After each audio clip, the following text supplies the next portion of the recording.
If you're just tuning in, I'm Ann Treacy with Women's March Minnesota. Thanks for joining us to talk about Equal Rights Amendment, the ERA in Minnesota. I am delighted to have someone who's really making a difference and making it happen this year. Suzann Willhite, welcome. Thank you for the invitation. Yes. Tell us about your kind of new position with ERA Minnesota. Well, kind of news, right? September, I became the president of ERA Minnesota. It's a totally voluntary organization, so I'm in a voluntary position, but it's something I'm very passionate about. So I wanted to take my turn and do some leadership with ERA Minnesota. That's fantastic. And for folks who don't know, I mean, one of the funny things is that so many people assume that the ERA that is part of Minnesota Constitution, it is part of the US Constitution. So let's just start with, why is this work important? Well, it is important, you're right, because so ERA stands for Equal Rights Amendment. Some people don't know that. I wear buttons on my coat and I'm at the grocery store and somebody will say, ERA, what's that? And I say, okay, a little lesson here. Equal Rights Amendment. It's been going so long that there have been generations involved with this, as you know. And Equal Rights Amendment simply says, we want equality on the basis of sex. Right now, that's not true. And so we have a long history with our Constitution. I learned about this, well, a while back. It's now been, 2016 that I really got engaged with this because I thought, what? We have equal rights? I mean, I'm a person. The Constitution says we the people, right? But they meant white men Yeah. with property, and the property was me. The woman and the servitude and the slaves. We were all property. So we were not people. So when you read that document, you say, oh yeah, we the people, blah, blah, blah. It's like, they didn't mean us. And they had to add us, meaning indigenous people, Asians, Native Americans, women, slaves. We all got added in, but we not fully added in. We got piecemeal. So it's been, it's a long history. It starts with our country and it starts with our common law, which came from England, which said women were property, chattel. You essentially that old, when your dad takes you down the aisle to get married, he's literally handing off the property to the next man who takes that property, owns that property, owns everything about that property, including your wages. And so that's a history in our legal system.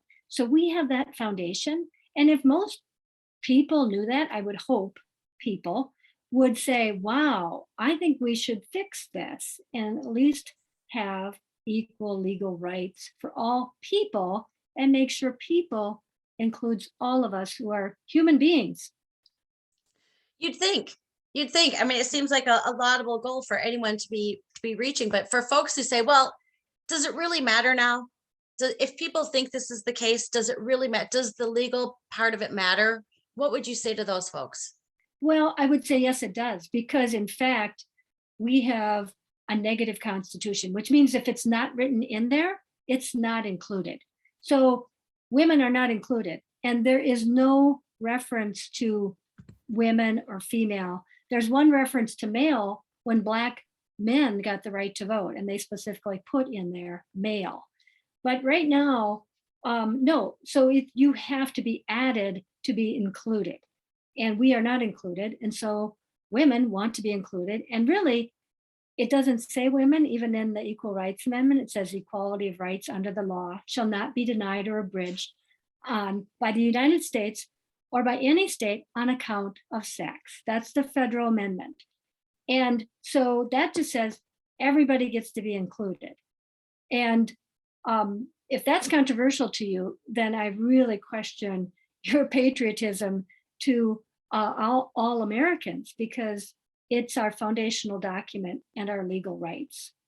Right. Well, and now might be a good time too to talk a little bit about the difference between the US Constitution and the Minnesota State Constitution, and really in terms of what is the difference and what is the difference in what's happening with the ERA with each. Well, nationally, so the US Constitution is our foundational legal document. And it actually, when it started, they put in a lot of information actually the first one, the Articles of Confederation, that didn't work, wasn't strong enough. So they had to come back, created the new Constitution. But the states would not sign on to that without the first 10 amendments, which are the Bill of Rights. Because they said, wait a minute, all this stuff is telling us what we can't do. We want to know what our rights are. And wouldn't it have been great if they'd have said, this is for all people, including all people of all sex and all nationalities? Then we would have been fine. But no, they were still thinking it's really about white men with property. So the first, the Bill of Rights are the first 10 amendments. And so the states said, okay, federal, we're not going to sign on to this unless we get some rights.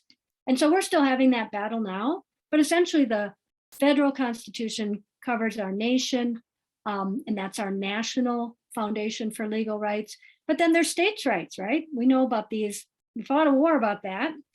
And states' rights are, okay, federal government has certain rights, now the states have certain rights. So each state has a constitution that is their foundational legal document. And so we actually want to be in both. And 26 other states have an equal rights amendment. And if you could name them, you would think, oh, gee, what's the difference? Where does it matter?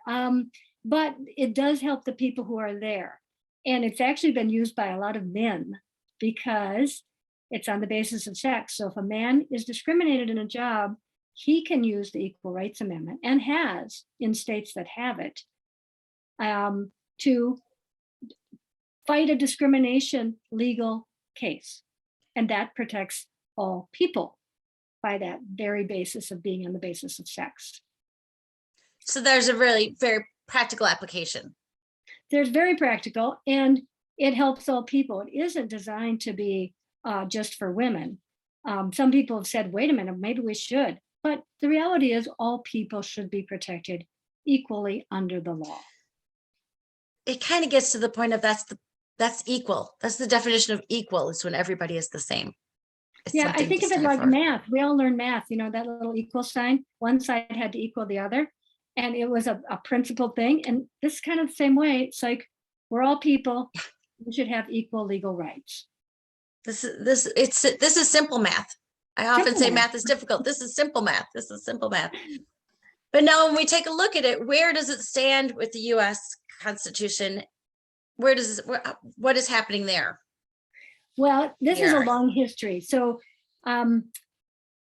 amendments have to go through a process of having 3/4 of the states ratify. Once Congress passes a bill that says we're going to have a new amendment, sends it out to the states. This is the balance of power.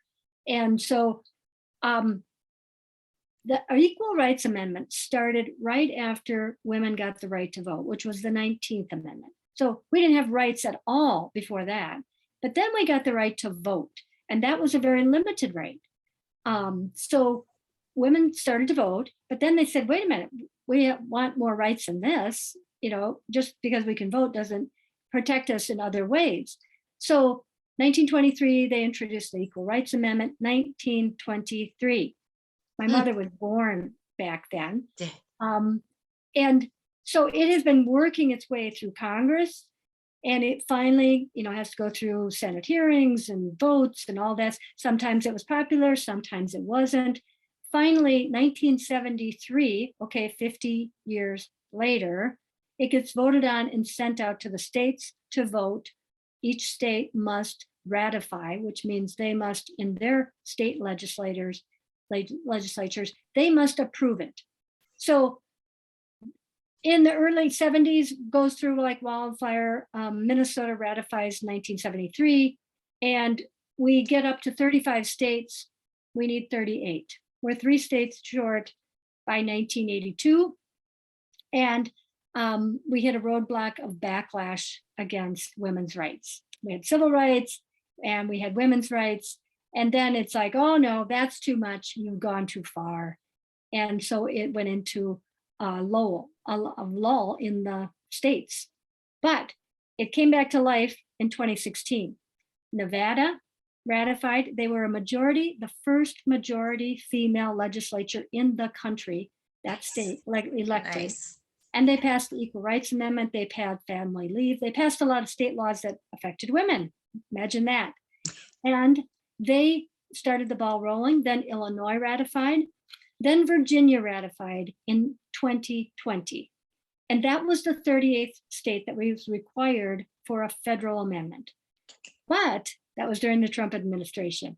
And they said, no, you don't get to publish this amendment as the 28th Amendment to the US Constitution because we don't think you've followed all the rules. Oh, So, yeah, so it was very heartbreaking, but there's a 2-year implementation with the amendment that said, states, you got to clean up all your laws. You get 2 years to clean your laws, and then the lawsuits will start because we will have a 28th Amendment. We are now, as of January 27th, 2022, 2 years out. Minnesota has got a bill right now that will bring us into compliance. It's a law that will review all of our Minnesota laws to make sure we are compliant with the federal Equal Rights Amendment. But we are still fighting these legal battles. And if you know anyone who's a lawyer or legal, they love to argue and fight about things. And there's legal processes that take time. And so the question becomes, oh, wait a minute, who needs to do this? Isn't it your job? No, your job. No, doesn't the Senate? No, oh, maybe the president. Well, president has nothing to do with amendments. That's a separation of powers. It's Congress and it's the states. The president plays no role. But we have an archivist who's essentially a clerk who literally publishes the amendment. And he had refused to do that because he was directed by Attorney General Barr at the time under the Trump administration not to publish. So we get into these little, whose job is it and who can we tell to do their job? But now we're in a new administration. And now we want Biden to have his archivist publish the ERA. But it's all court battles and it's working its way through. But eventually we hope to have a 28th Amendment that is recognized in our Constitution. A lot of women are saying it's there, it followed all the requirements of Article 5 of the Constitution. You got 3/4 of the states, they ratified. That's done deal. So it's very frustrating for a lot of women who have waited a lifetime to have equality. right. And getting it across the finish line is getting the president to tell the archivist to publish. Well, and it's also the Senate.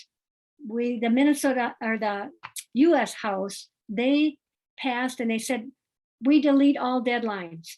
Matter of fact, the women in the House, they and the full House, they passed a resolution that said, we have ratified the Equal Rights Amendment. So half of our Congress has said, this is a done deal. Okay. But guess what? The Senate with the filibuster and the majority rule, they do not. And they have not agreed with that because frankly, it's become a party issue when it hasn't been. The Republican Party introduced the Equal Rights Amendment in the 1940s. They put it in their plank and they took it out with Ronald Reagan.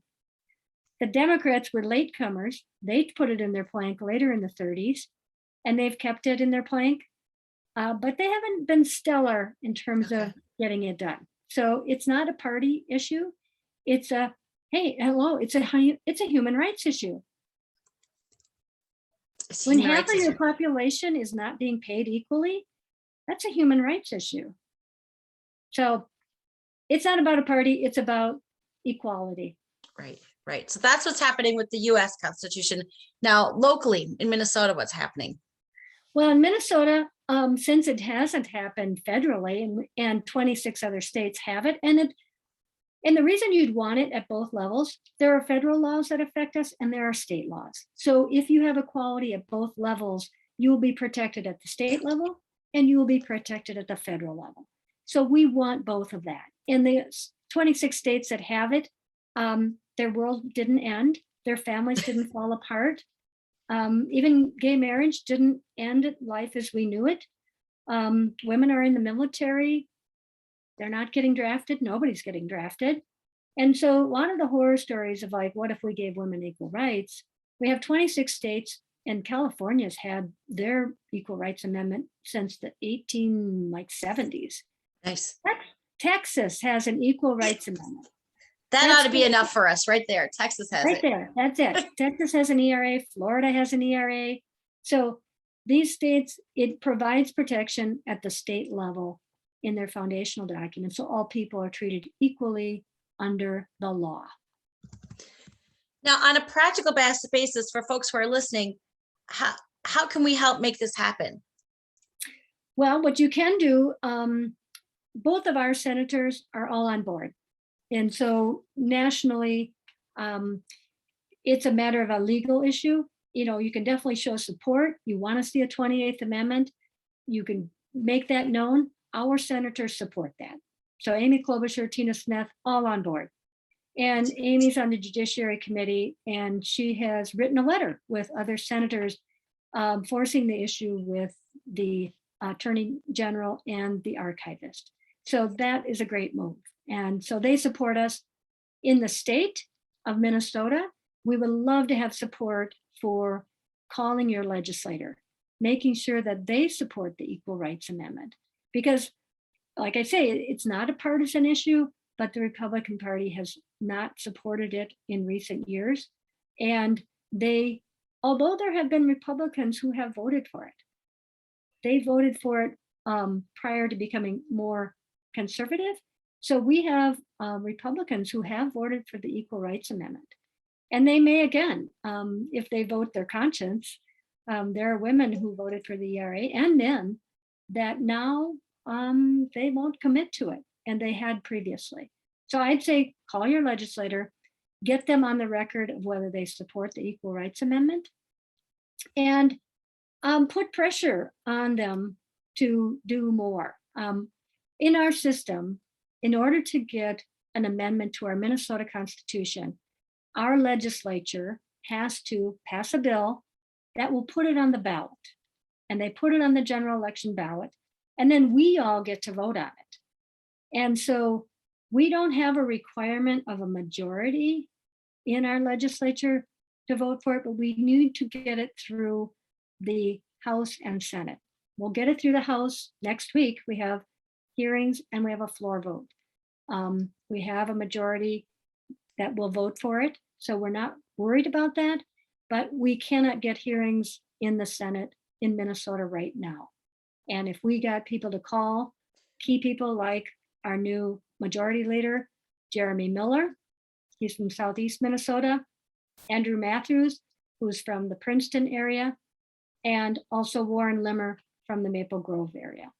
If those are your senators, give them a call. They are the ones who are the gatekeepers. They decide what is heard in a hearing, and they decide what is voted on in the floor of the Senate right now. And they are now blocking the Equal Rights Amendment from Minnesotans to be able to vote on it.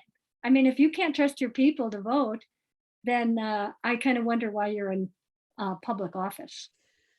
Well, and it's folks who are listening may not be in these areas, but you might have cousins, you might have friends, you might have brothers, and I think it's important to remember that a lot of men do support this.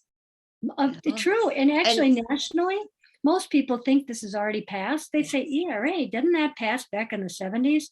So, you know, like 90% of people think it already passed. 80% of people, and this is across party lines, think that it should pass. So we have national support for an issue, but somehow we run into roadblocks with our political leaders at this point in time. We just have to be louder than the loud minority here, I think, to get people calling. So Suzann, I'm just gonna ask you one last question. What drives you, what inspires you to be so involved with the ERA? Because you have a lot of things you could be doing with your time. There is. Matter of fact, I retired because I wanted to run around and have fun and travel. But, you know, I grew up thinking that, you know, you work hard, you get ahead, that you play fair, and you will follow the rules and you will get ahead. But that's not true. There's a lot of things stacked against people, and women particularly, especially in the workforce. I ended up working in forestry, male-dominated field. I love that. I came from farming. I didn't want to farm, but I wanted to be outdoors.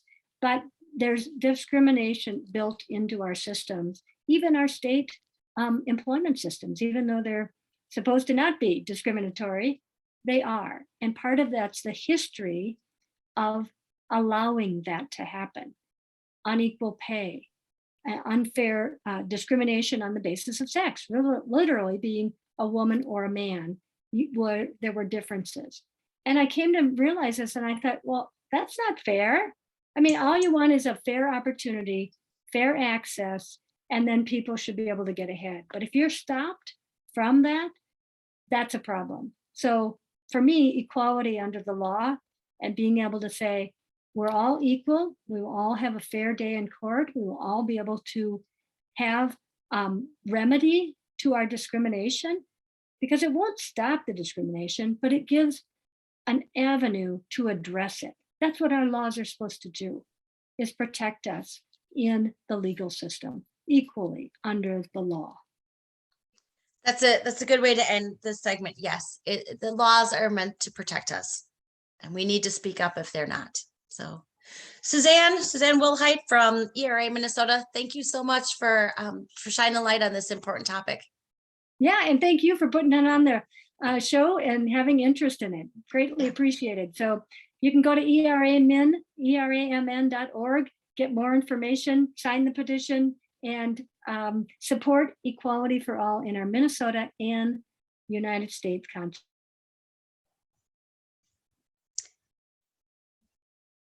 Thank you. And you are listening to KFAI Fresh Air Community Radio 90.3 FM in the Twin Cities and all around the world at KFAI.org. Thank you.